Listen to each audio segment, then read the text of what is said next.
તો જામકંડોરણાના મોટા ભાદરાના વેપારીએ પોતાના પર થયેલા અત્યાચારનો વિડીયો વાયરલ કર્યો હતો। પોતાના ફેસબુક એકાઉન્ટ પરથી લાઈવમાં ગામના સરપંચ અને ઉપસરપંચે માર માર્યો હોવાનો વિડીયો સોશિયલ મીડિયા પર વાયરલ થયો।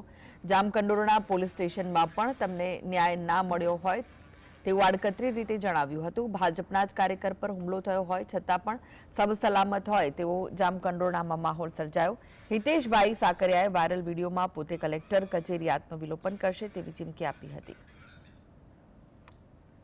અમારા ગામમાં સાકરિયા કુટુંબના 5 જ ઘર છે, તોય છતાં જો મેં આજ મને જેમ આવે મારેલો અને સીસીટીવી કેમેરામાં પણ એ દ્રશ્ય કેદ થયેલા છે અને મારી ઉપર ખોટી રીતના એ સરપંચ અને સરપંચની ઘરવાળી ને બીજા સરપંચના મિત્રો દ્વારા મારા ઉપર ખોટી રીતના બાયું લઈને પોલીસ સ્ટેશને મને મારેલો। મેં ફરિયાદ કરેલી લોકો ઉપર, સરપંચ અશ્વિન વિઠ્ઠલભાઈ અંટાળા અને અમારા ગામનો સહકારી મંડળનો પ્રમુખ